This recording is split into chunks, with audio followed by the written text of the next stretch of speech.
Prvo što ću uraditi jeste da ću izvaditi pistacije iz ovih ljuskica.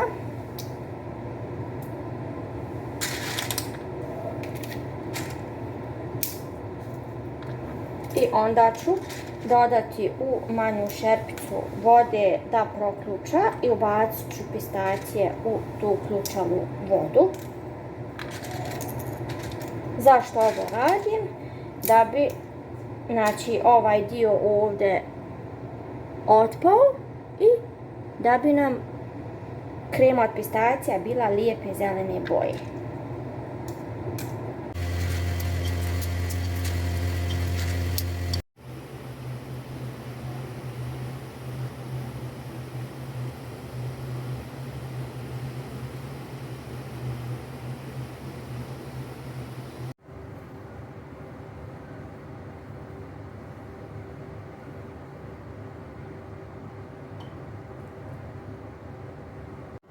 I stavljamo 60 ml mlijeka.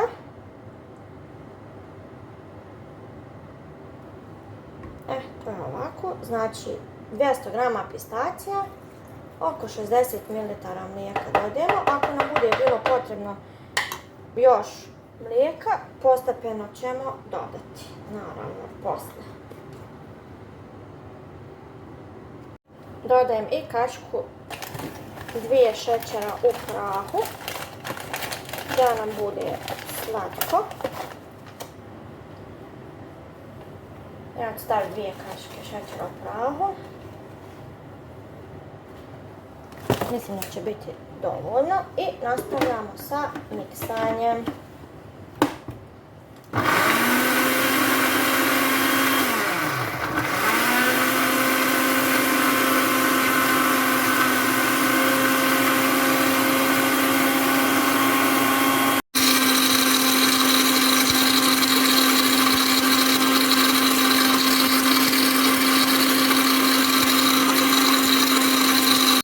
Dodala sam još oko 40 ml mlijeka i nastavljamo sa miksanjem.